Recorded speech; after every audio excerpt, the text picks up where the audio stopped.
material that the government is forced to disclose to future defendants when it bears on the credibility of a government witness, an agent who is a government witness. People lose their careers over Giglio material. This, if he was an FBI agent, would have caused a response in headquarters to say, what the hell is going on? How did one of our people get involved in such flagrantly fake testimony that he was called out by the judge in the case like this? And this is the person that they want to put in charge of the organization, whose probity and whose professionalism and whose integrity are essential to the successful working of the organization. And the guy was basically called out as a liar and a fraud in plain court. This guy is a hot mess.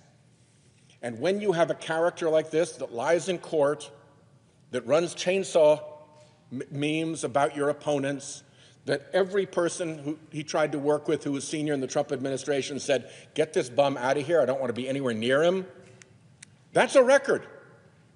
And you all, my Republican friends who are going to vote on this guy, when he gets there and he does what his character tells us he will do, don't think this isn't going to come back to haunt you. And by the way, don't think that his Trump servience as FBI director won't turn on you. Just because he's a vitriolic partisan who despises Democrats doesn't mean that when Trump's ire moves someplace else to Republican office holders, he won't be there to deliver the FBI as an enforcer against you.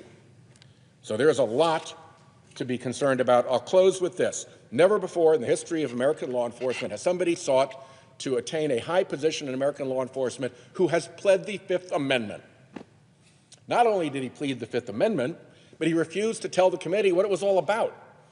You can't plead the Fifth unless you have a reasonable expectation that could put you in jeopardy of a crime. What crime? How in jeopardy? Explain that. You're not just a normal person, you're trying to be the head of the FBI.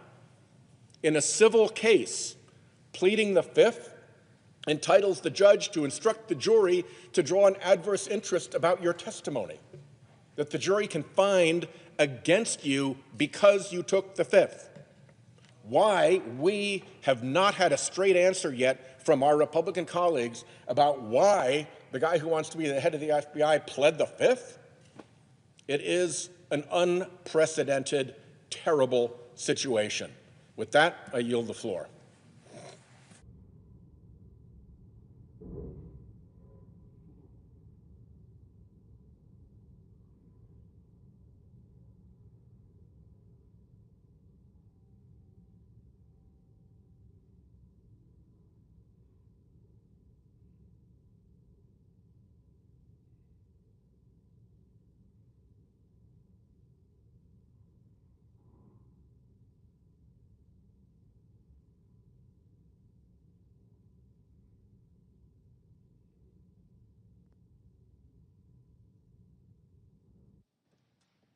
Mr. President.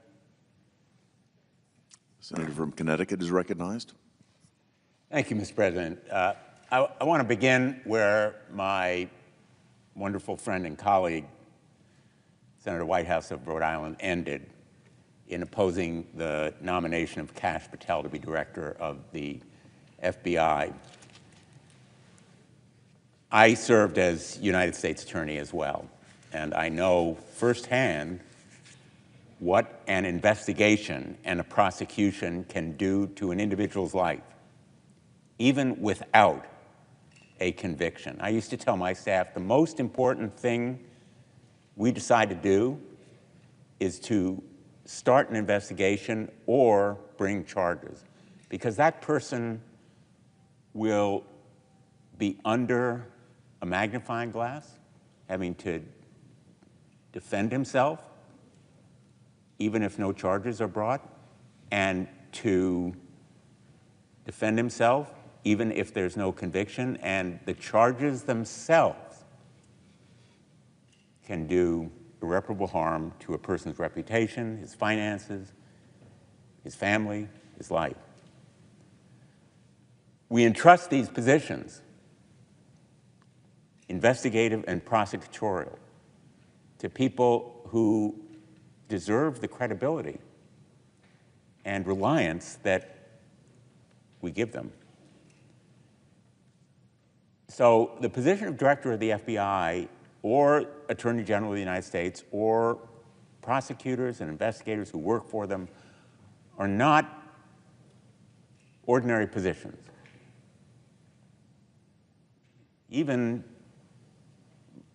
potentially in certain situations, they are more powerful than a member of the United States cabinet in the impact they can have on individual lives. For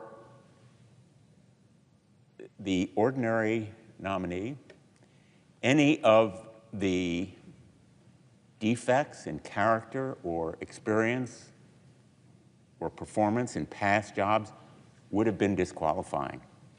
We live in a time that is not ordinary, and this nominee is not normal.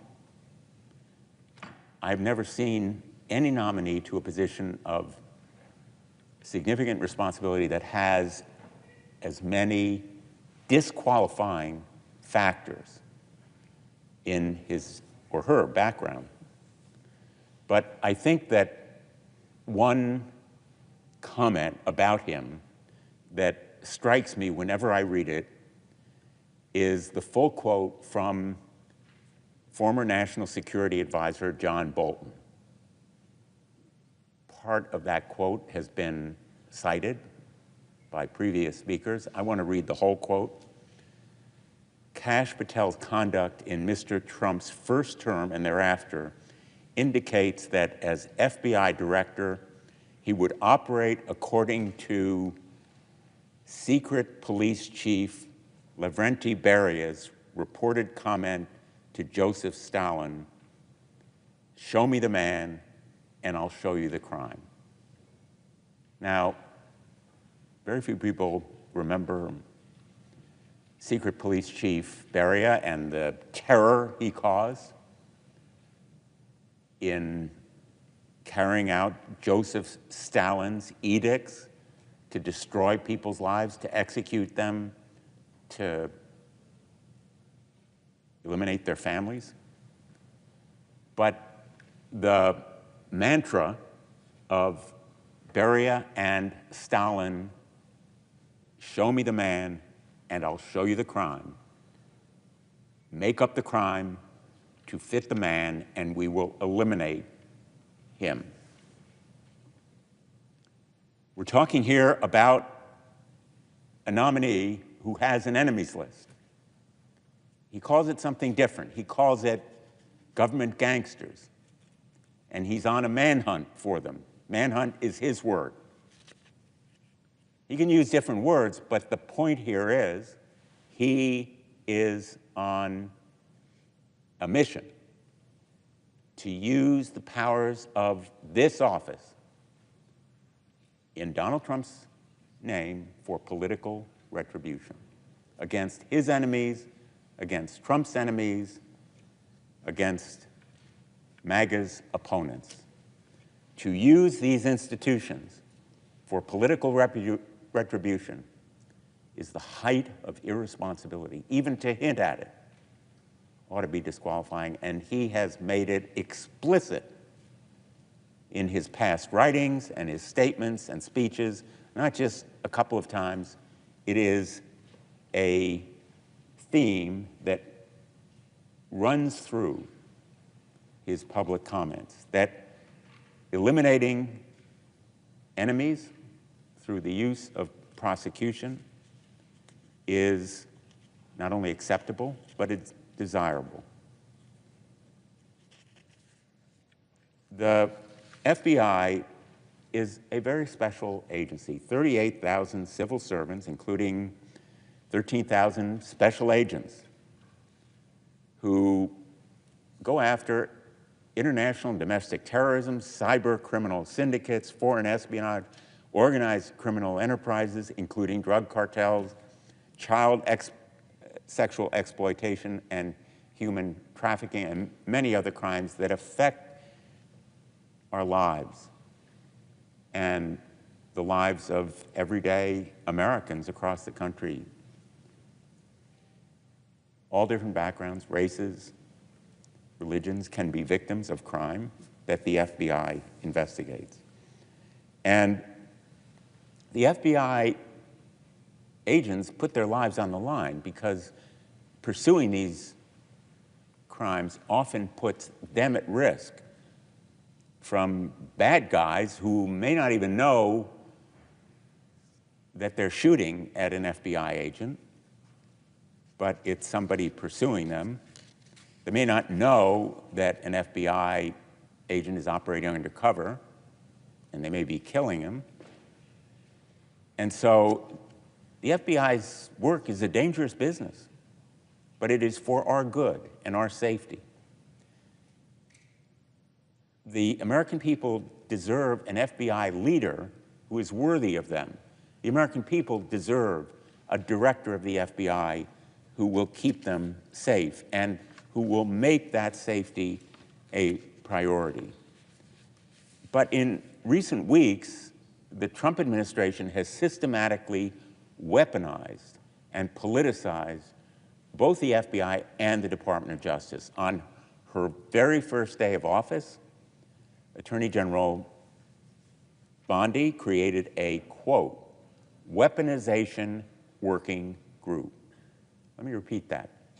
Weaponization working group. And specifically named targets to be investigated: Letitia James, Alvin Bragg, Jack Smith. All of them have led legitimate prosecutions and lawsuits against President Trump.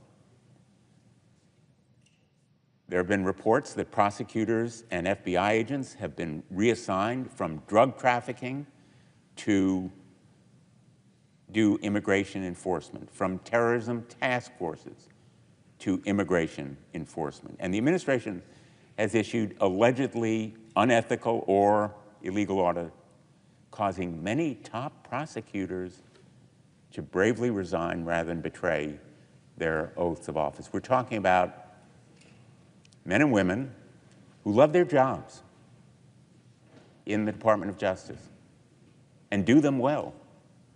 And they have sacrificed those jobs because they were ordered to take action that was unethical or illegal in their view.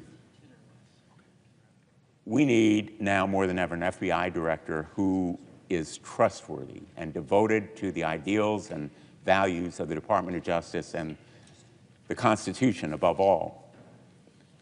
Anyone taking one of those jobs raises their right hand and swears an oath to the Constitution, not to the President, not to the Attorney General, not to any other official. It is to the Constitution. Kash Patel is not that person, not the person to have that immense responsibility, most especially at this moment. He lacks the judgment, he lacks the integrity, he lacks the character and competence to be FBI director. Kash Patel's contempt for those agents who put their lives on the line has been clear. He's called them, the FBI, one of the most cunning and powerful arms of the deep state.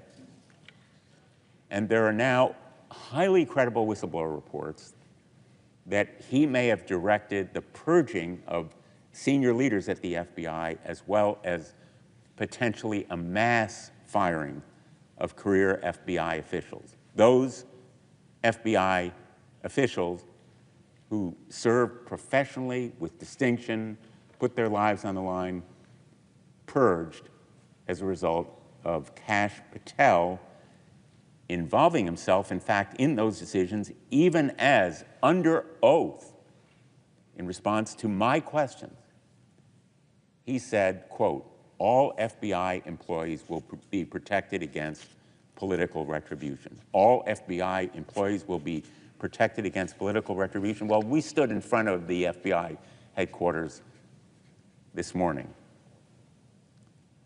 In that very building, there are individuals who will be fired because they took assignments. They didn't choose, they were assigned to criminal investigations that happened to involve Donald Trump. Political retribution at its very height. And if he directed the purging of those FBI agents, contrary to the assurances he made to our committee at his nomination committee, Kash Patel was certainly less than truthful with us. I have not been without criticism of the FBI. None of us have been. No agency is perfect. But I am also betting that members of the FBI would say there's room for improvement in this agency. Kash Patel would slash and trash the FBI, not improve it. He would engage in political retribution, not constructive reform. He would weaponize the FBI with that enemies list. He may not say it's an enemies list. He may call them government gangsters. But that manhunt would involve political retribution. And he has conspiracy theories. He's trafficked in them. He said he agrees with a lot of what QAnon says. He engages in election denialism, refusing to say that President Biden won the 2020 election. He's even suggested that the FBI planned the January 6th attack on the Capitol. And he has glorified those rioters by calling them political prisoners and, in fact, aiding them in their defense. Even the rioters who attacked and assaulted police officers and did them grave injury and in some instances contributed to their deaths. He has joined them in song, producing the J6 choir's recording. And he has refused to be honest when it really matters, pleading the Fifth Amendment in the case about Donald Trump's handling of classified documents, and then denying us, or at least refusing to cooperate in providing us with access to the testimony that he offered. The litany of questionable comments, actions by this nominee shows he lacks the character and competence for this job. I've talked about roughly half a dozen various different facts in his background, statements, comments, actions that would be individually disqualifying. Altogether, they paint a picture of someone who has no proper role anywhere near a law enforcement agency, let alone director of the FBI. I'm appalled that my Republican colleagues voted for him in committee unanimously on their side. I'm appalled that so few may vote against him on the floor today. But I am absolutely sure of this one thing. This vote will haunt anyone who votes for him. They will rue the day they did it. To my Republican colleagues, think about it. Think about what you will tell your constituents, more important, your family, maybe your grandchildren, about why you picked and voted for this person who will so completely and utterly disgrace this office and do such grave damage to our nation's justice system. Mr. President, I yield the floor.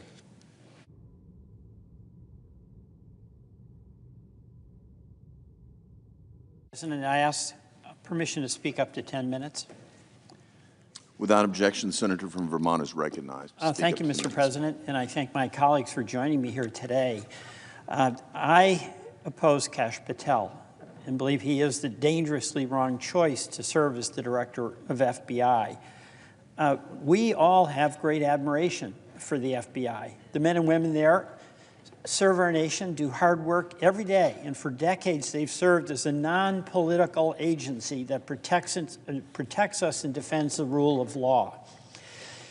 I believe that Mr. Patel is on a mission to wreck the FBI. It's his own words. He wants to turn the FBI building into a monument or museum to the deep state. You know, I believe that this country and Congress is in the midst of a slow-moving but rapidly accelerating constitutional crisis. This is real, and we can ignore it or see it. It began most visibly, of course, on January 6, 2021, when two norms of this republic, the peaceful transfer of power and the renunciation of violence to affect the outcome of a vote count and certification, were breached, and where many members of the House and Senate also voted against certifying the election of the person chosen by the people in their own states. The president continues to say that the election was stolen, and he has coached his nominees to embrace the big lie. Mr. President, the first month of the Trump administration has shown a contempt for the Constitution, an acceptance of lawlessness that is dangerous to the future of our republic. President Trump's election denialism was only an early sign of his disregard for the norms and requirements of the Constitution. Now empowered in a second term by a Congress and a judiciary which refused to assert their independence, Mr. Trump has enacted executive order after executive order to dismantle our institutions. He doesn't have the authority to do what he's doing. The federal funding freeze, clearly unconstitutional, invasion of the Article I power of the purse, shutting down agencies created by Congress without authority, revoking birthright citizenship, a constitutional provision that he asserts he can do by executive order, removing leaders of independent agencies created by Congress, clearly unlawful, firing inspectors general in violation of notice requirements created by Congress, unlawful, firing government employees who have civil service protections, clearly unlawful, and pushing, really, a quid pro quo order at the Department of Justice to drop charges against a corrupt mayor in New York so he'll accede to whatever the wishes are of the Trump administration regarding local enforcement. And that's only a short list. And we have reached a point where a federal judge has found that the White House defied his order to release billions of dollars in federal grants, marking the first time that a judge has expressly declared that the Trump administration is disobeying a judicial mandate. That is trouble. The country is headed into a situation where, in addition to acting without authority, the president and his enablers are indicting, he will defy rulings from the third branch of our government. Vice President Vance has made it very clear what his point of view is on judges. Judges aren't allowed to control the executive's, quote, legitimate powers. And if the courts don't like it, let them enforce it. Of course, under our Constitution, since Marbury versus Madison, the court is the final arbiter of what is legitimate or what is not. And the executive branch must enforce the laws as interpreted by the co-equal branch of government. Mr. President, it is my view that this administration is showing maximum contempt for core constitutional values, including, most importantly, the separation of powers. This is not about what the president's agenda is. This is about his disregard about the limits that apply to each branch of government. And we have a dilemma. There are many in Congress that are fully in support of President Trump's policies. That's his right to pursue them, any member's right to support them. But it has to be that we accept our unique responsibility, each of the 100 U.S. senators, that we have to guarantee that in pursuit of those policies, it is done within constitutional boundaries. That is the glue that has held this country together through thick and thin for nearly 250 years. You know, this is not just talk about civic aspiration. It's a recognition that the separation of powers, that the system of checks and balances, we're custodians of that, each of us here, that the concept of the executive's ambition should be matched with the ambition of the legislature. That's what's held us together through the turmoil of our own history. We have fierce debates about important public policy matters, but what allows us to resolve them, despite intense disagreements, is staying within the guardrails of the Constitution. That process is being threatened directly and aggressively. The President's attack on our Constitution on January 6th has continued to this day.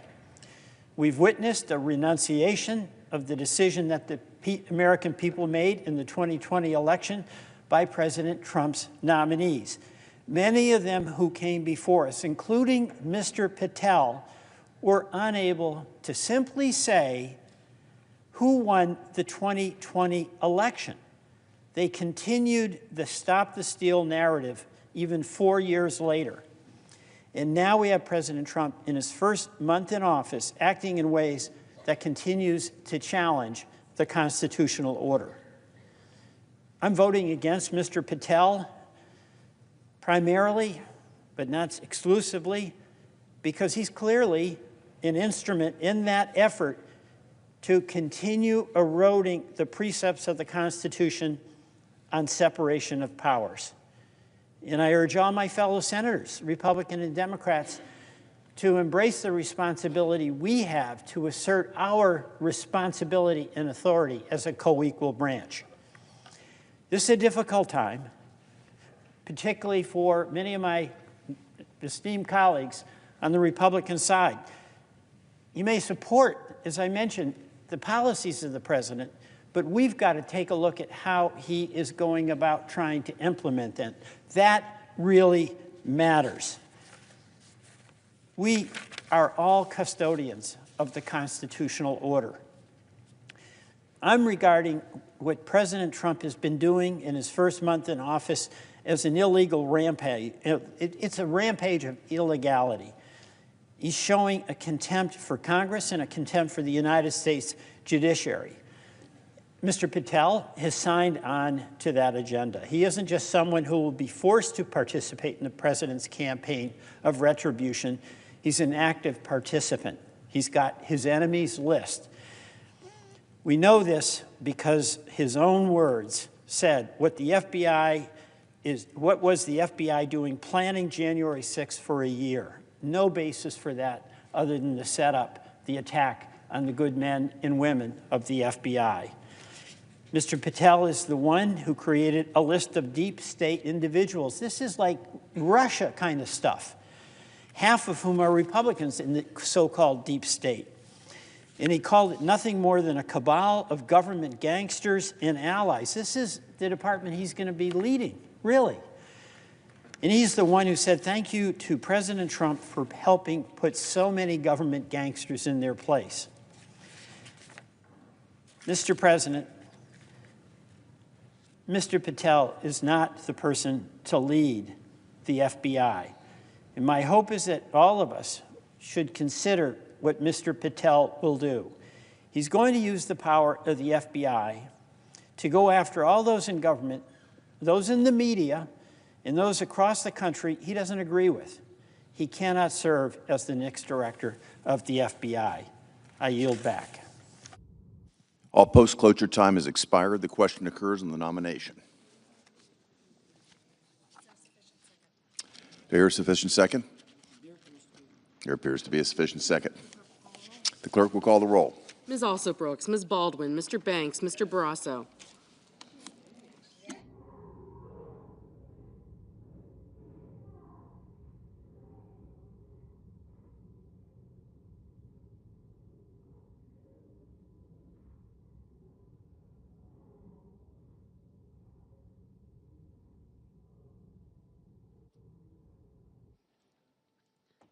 Mr. Bennett.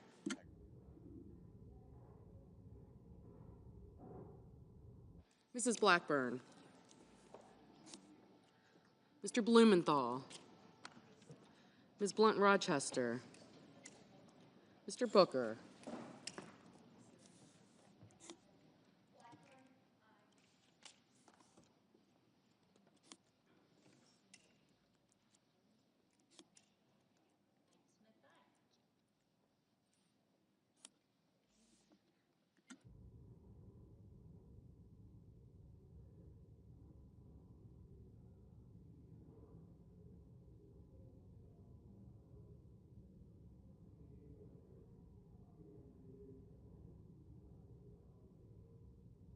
Mr. Bozeman.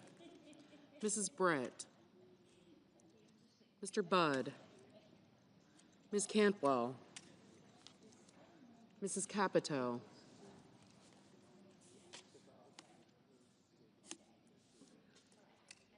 Mr. Cassidy. Ms. Collins. Mr. Coons. Mr. Cornyn. Ms. Cortez Masto. Mr. Cotton.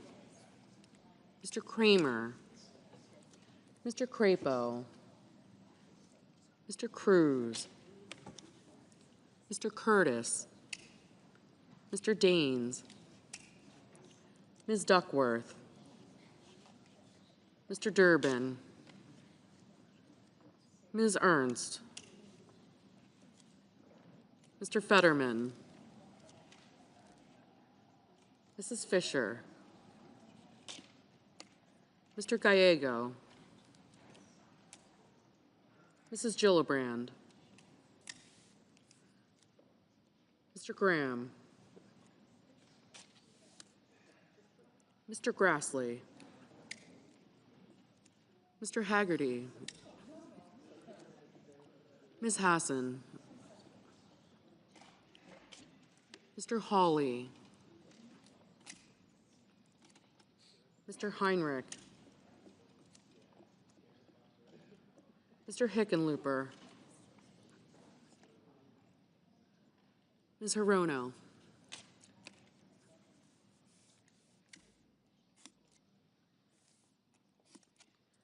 Mr. Hoven.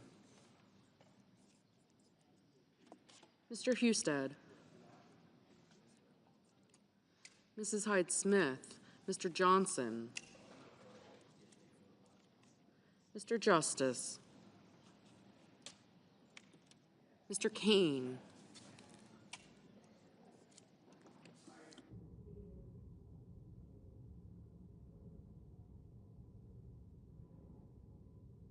Mr. Kelly. Mr. Kennedy.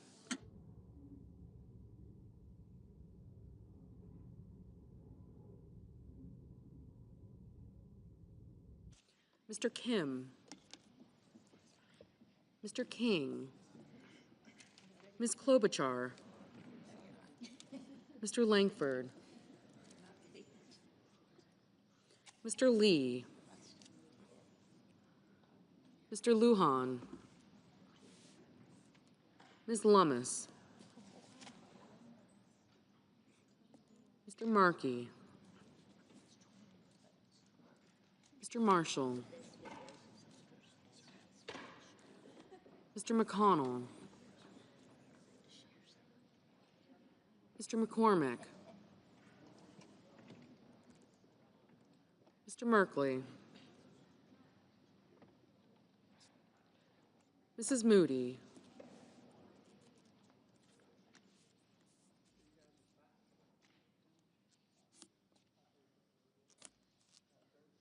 Mr. Moran. Mr. Moreno. Aye. Mr. Mullen. Ms. Murkowski. Mr. Murphy.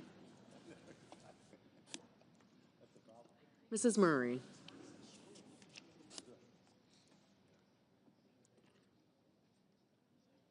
Mr. Ossoff.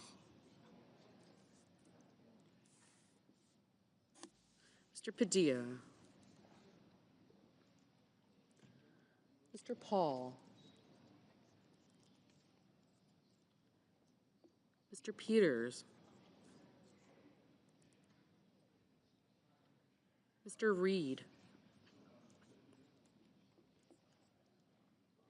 Mr. Ricketts. Mr. Risch. Ms. Rosen. Mr. Rounds. Mr. Sanders.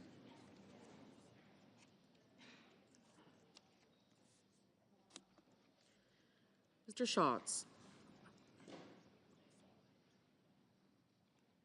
Mr. Schiff. Mr. Schmidt. Mr. Schumer.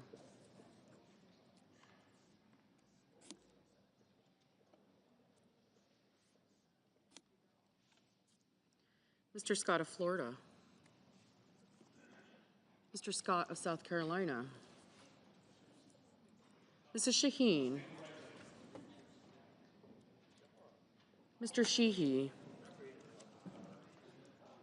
Ms. Slotkin. Ms. Smith. Mr. Sullivan. Mr. Thune.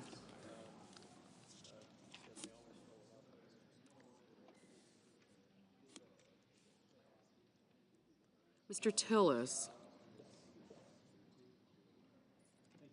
Mr. Tuberville.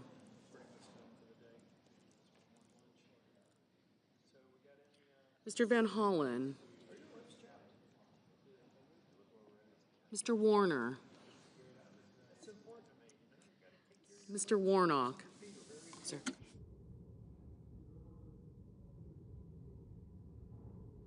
Ms. Warren. Mr. Welch. Mr. Whitehouse. Mr. Wicker. Mr. Wyden. Mr. Young.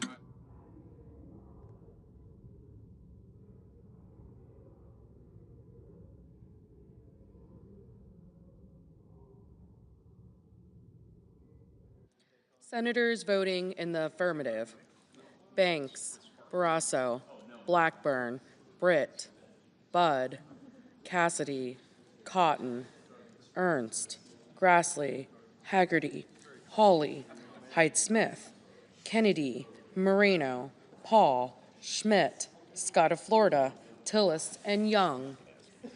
Senators voting in the negative: Duckworth, Durbin, King, Lujan, Murkowski, Murphy, Padilla, Peters, Sanders, Warner, and Welch.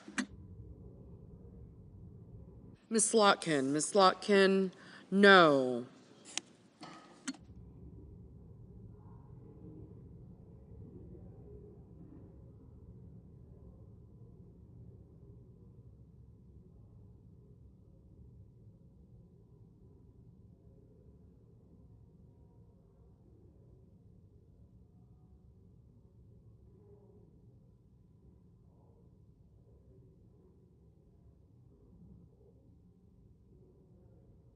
Mr. Sheehy. Mr. Sheehy, aye. Mr. Schatz. Mr. Schatz, no.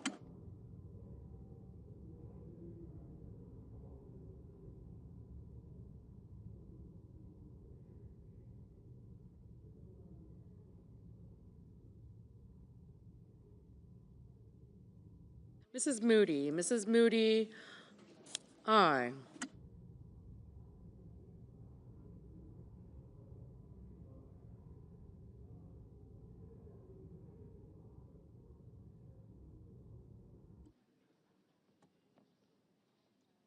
Mr. Crapo. Mr. Crapo, aye.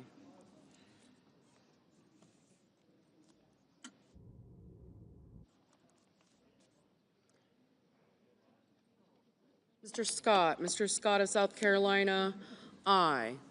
Ms. Rosen. Ms. Rosen, no.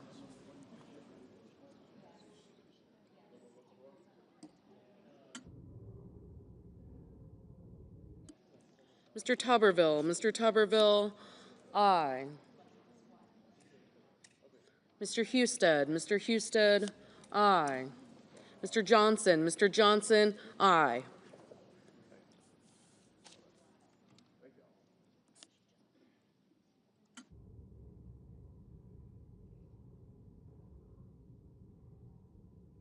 Mr. Risch, aye.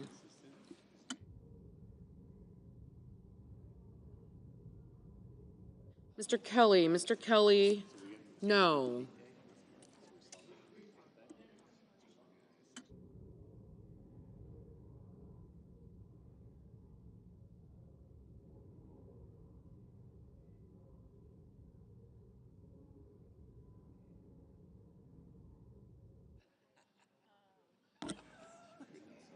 Mr. Ricketts, aye. Mr. Blumenthal, no. Mr. Daines, aye. Mr. Justice, aye.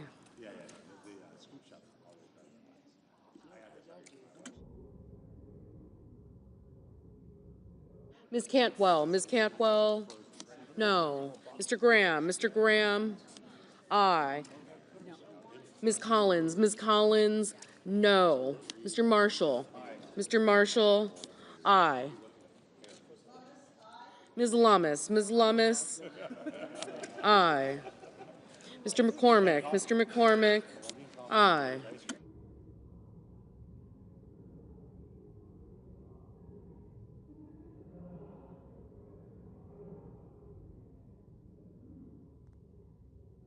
Mr. Schumer, no. Mrs. Gillibrand, no.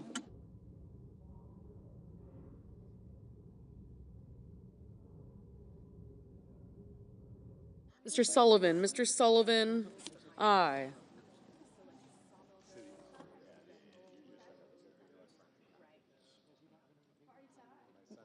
Mr. McConnell, aye. Mr. Wyden, no.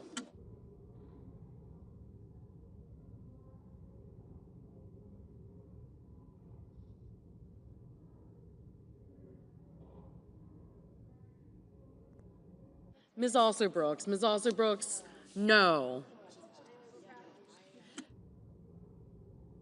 Mr. Kramer, aye. Ms. Blunt Rochester, no. Mr. Kim, no. Mr. Merkley, no. Mr. Langford, aye.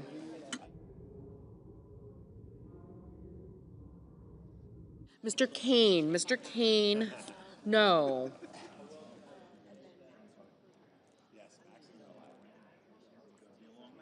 Mr. Warnock, no. Ms. Hirono, no.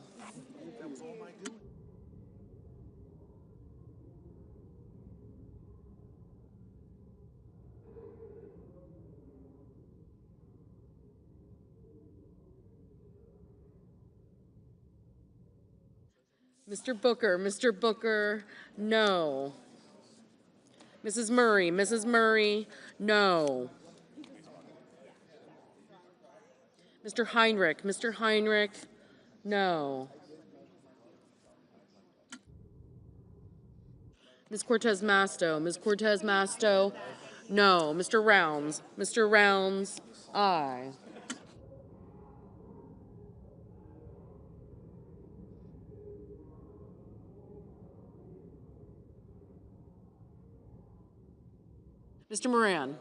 Mr. Moran, aye.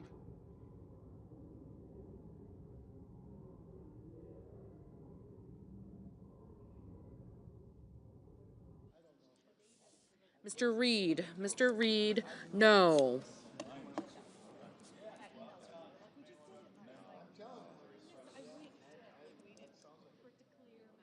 Mr. Thune, aye.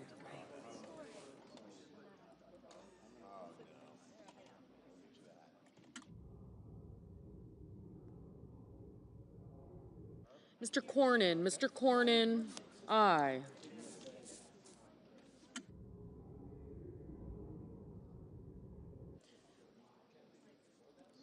Ms. Warren, no.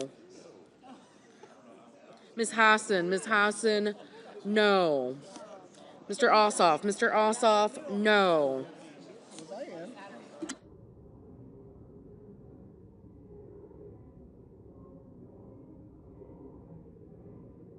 Mr. Fetterman, no.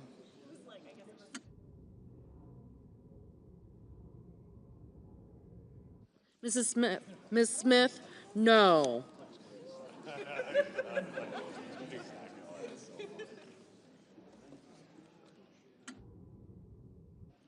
Mr. Van Hollen, no. Mr. Markey, no.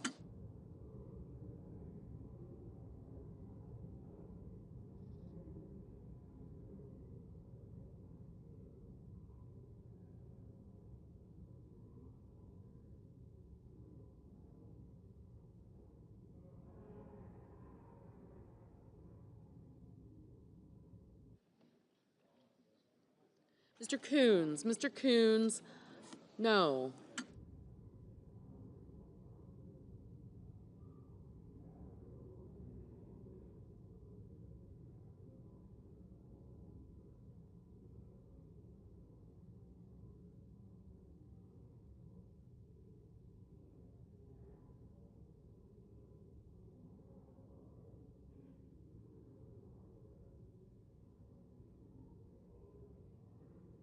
Ms. Baldwin, no.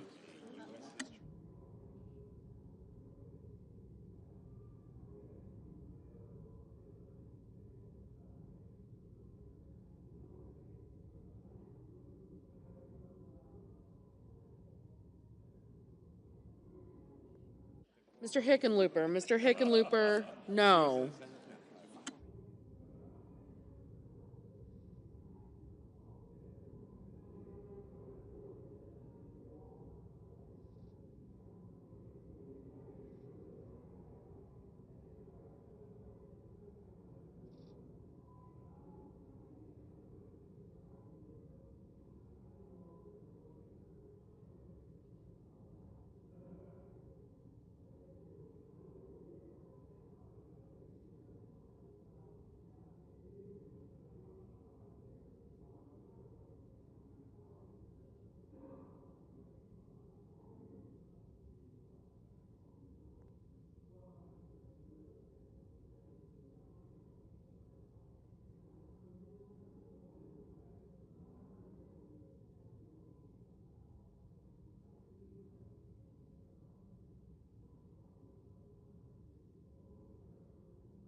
Mrs. Shaheen, no.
Mr. Bozeman, aye.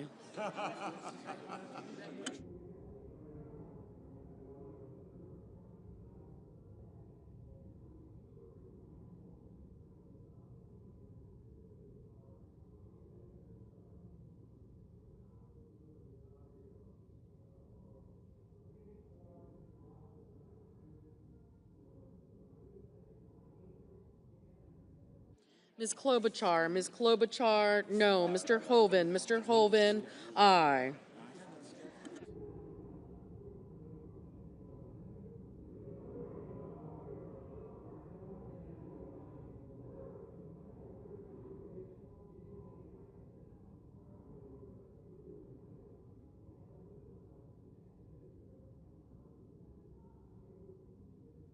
Mr. Schiff, no.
Mr.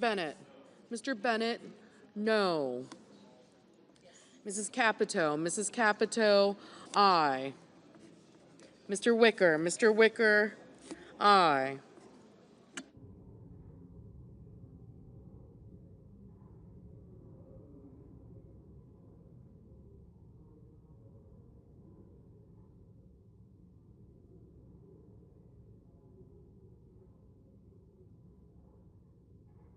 Mrs. Fisher, aye.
Mr.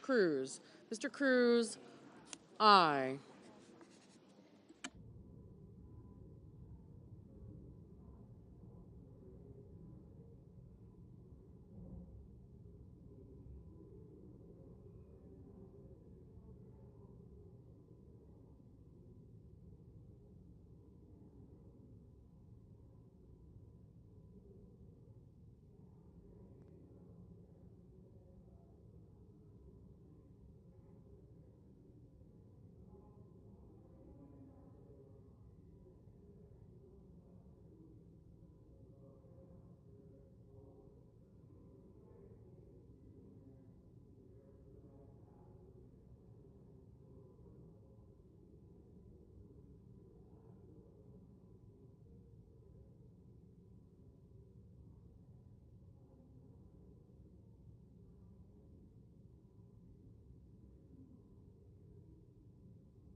Mr. Mullen. Mr. Mullen, aye.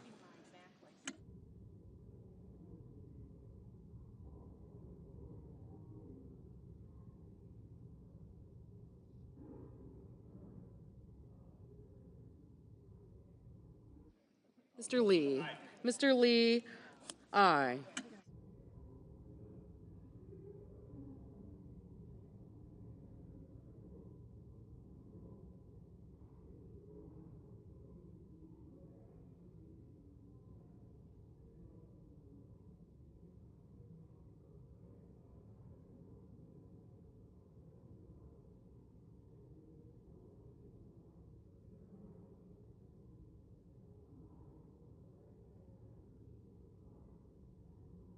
Mr. Gallego. Mr. Gallego, no.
Mr. Curtis. Mr. Curtis, aye.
Mr. Whitehouse. Mr. Whitehouse, no.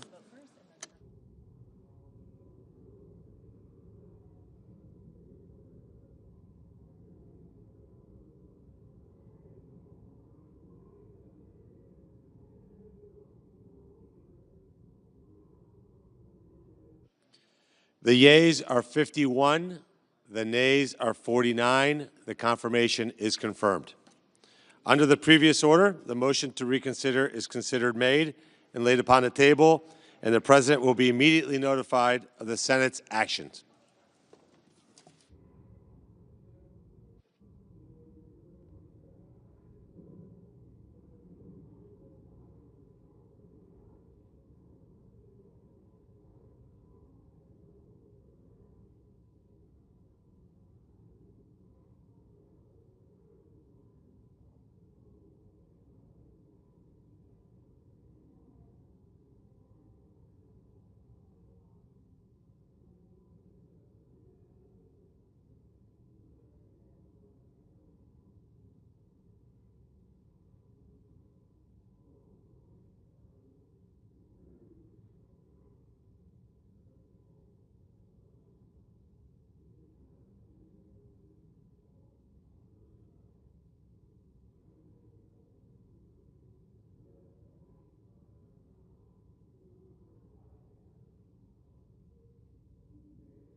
I recognize the senator from South Carolina. Thank you very much to my colleagues. We'll soon be starting what is commonly called a vote-a-rama. If you've never been in one, it's okay. But no, it's a chance to have a spirited discussion and debate about policy and about the budget resolution. So what's happened here is that the Budget Committee reported out Senate Concurrent Resolution 7 that will allow through the reconciliation process the spending of money and the reduction of spending based on different committees.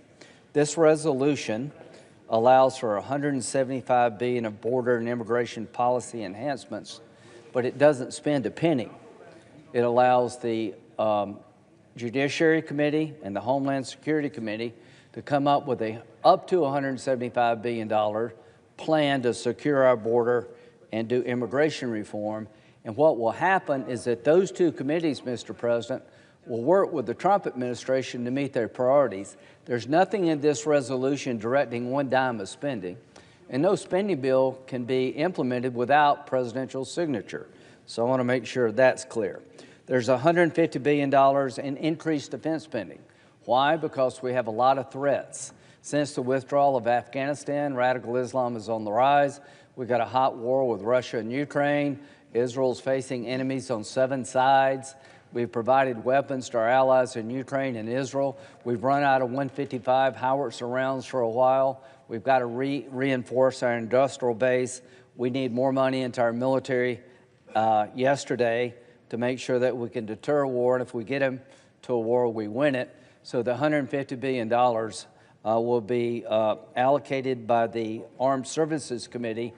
We don't direct how the $150 billion is spent. We just allow the Armed Services Committee to spend that much if they choose.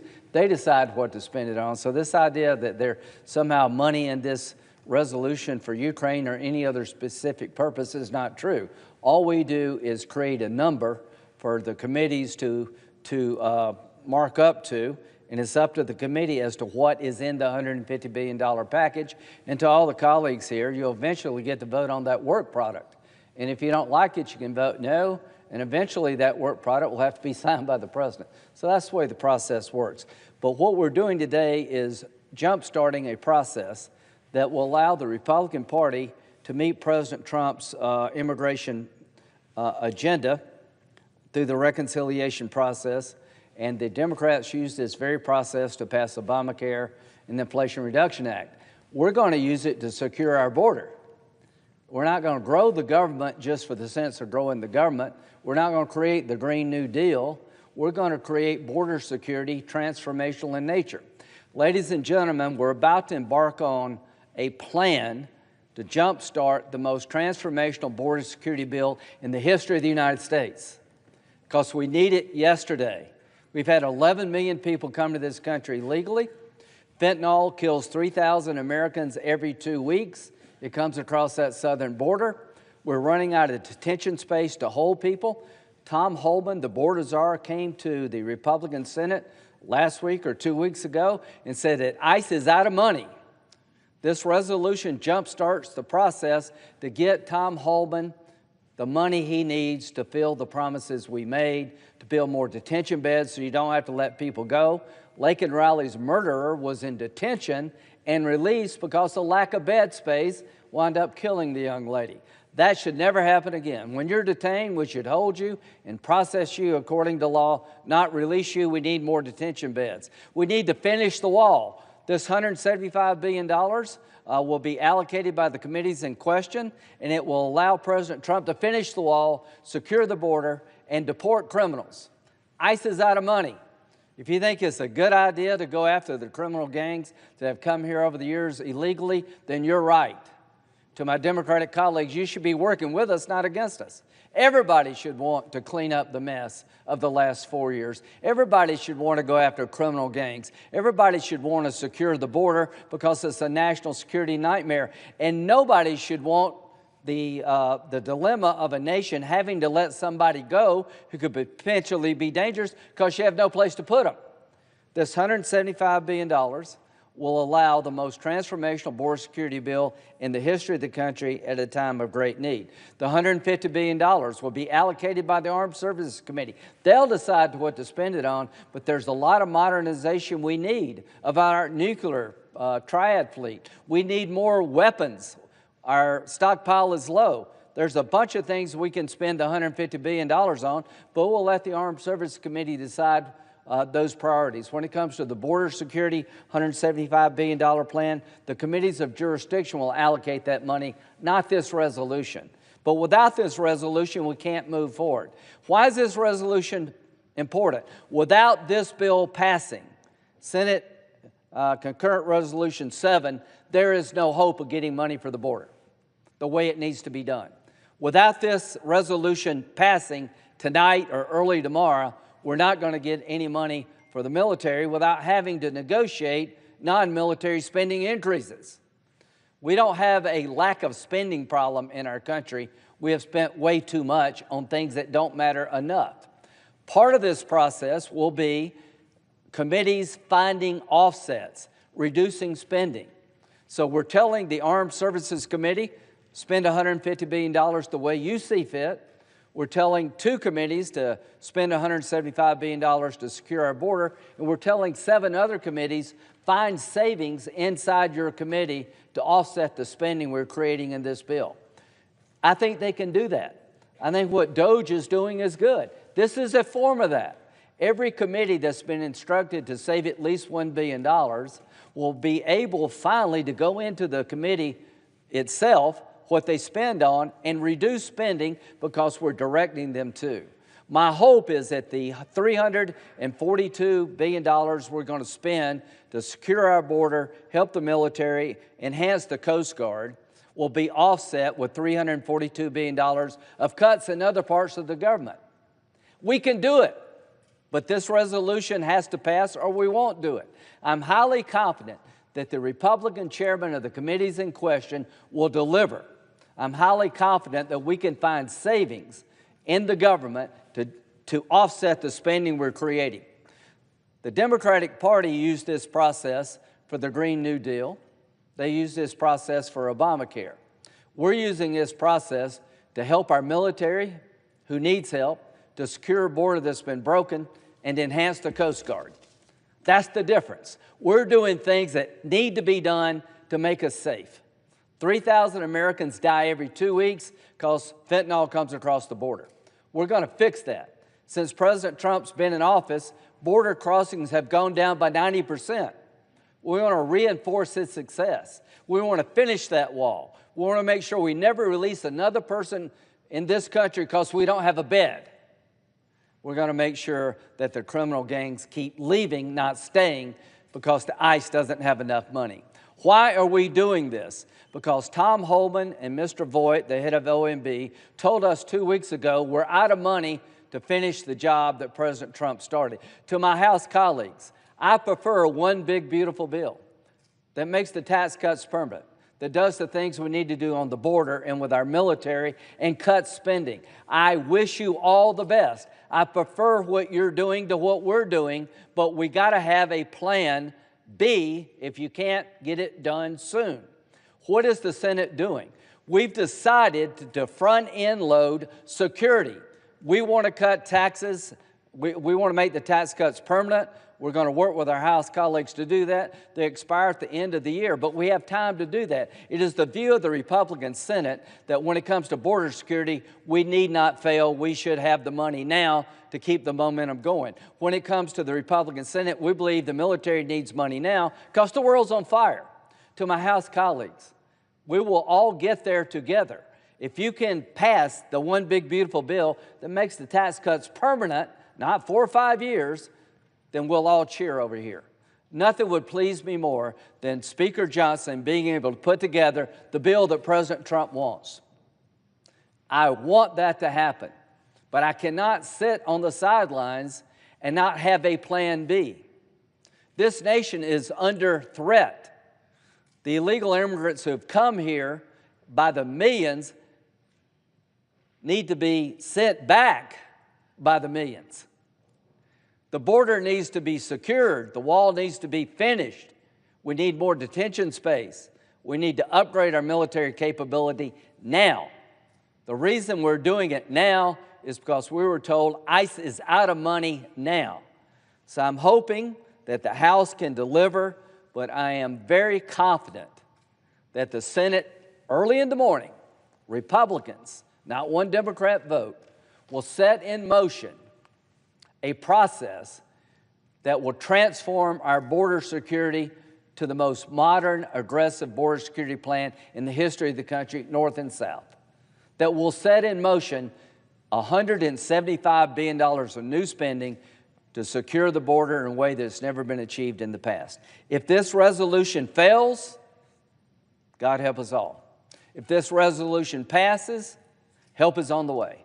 If you believe that America needs to be serious about securing our border, this bill gets the job done. If you believe the military needs to be stronger, not weaker at a time of threat, this bill gets it done. If you believe the Coast Guard needs more capability to deal with drugs and national security threats, this bill delivers.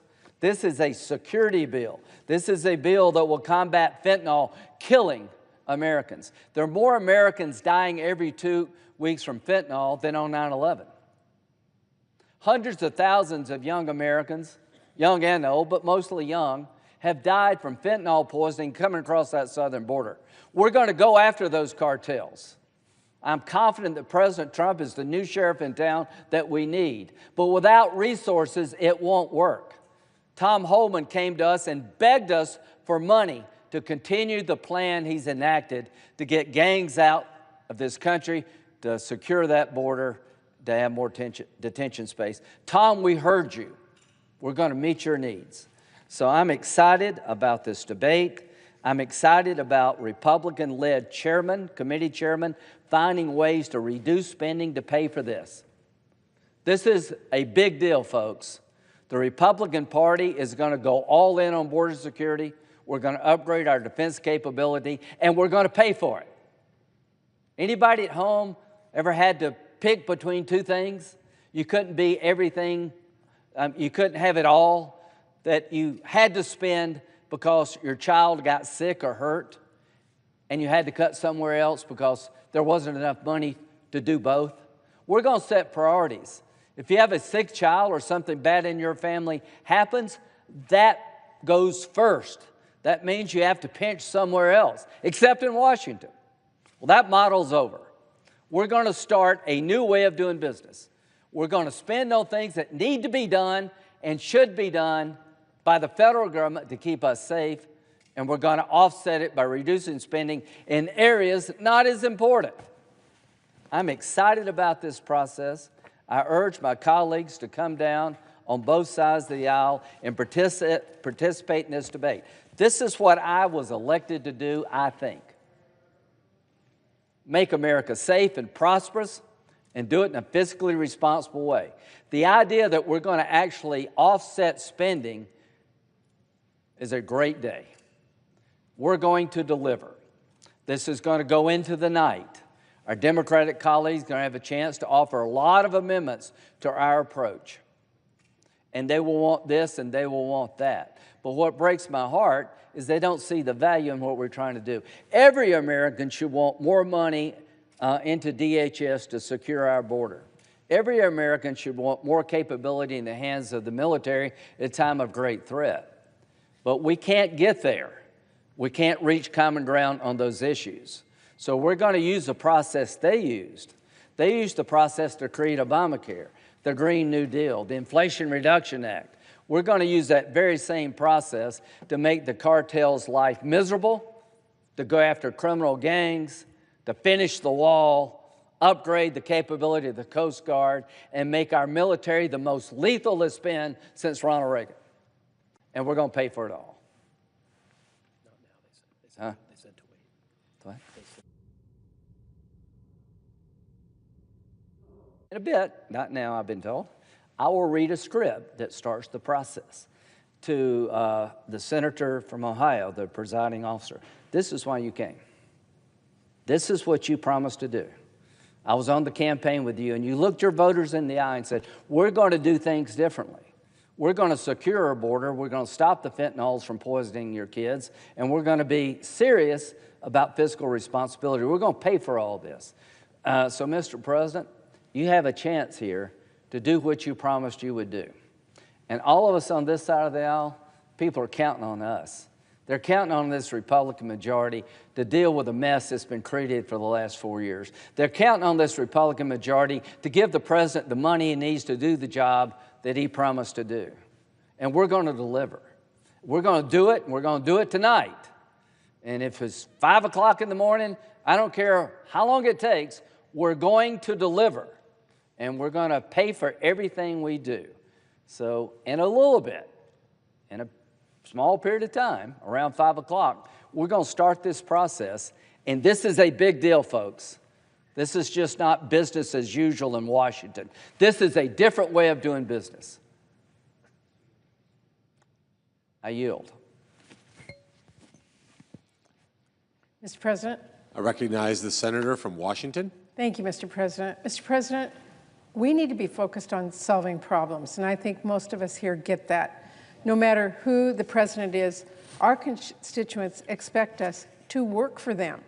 They expect us to fight for them, and they expect us to do the hard work of passing laws to make their lives better. People don't send us here to make their lives worse, but that's exactly what Trump and Musk are doing. They are looking at our most pressing problems and making them worse. And this budget proposal will only add fuel to that fire. Right now, even as egg prices hit an all-time high, Trump and Musk have done nothing to lower prices. They've done nothing to address the housing crisis or help families get quality, affordable childcare or address other issues I hear about from folks all the time. Instead, they are slashing programs that help our families make ends meet. They are gutting an agency that saves working people money and protects them from scams, and starting trade wars that will impose what is effectively a Trump sales tax entirely on the backs of American workers. As China works to strengthen its global leadership, Trump and Musk have ceded the ground almost entirely illegally, cutting off investments we make to continue our country's leadership and help our allies.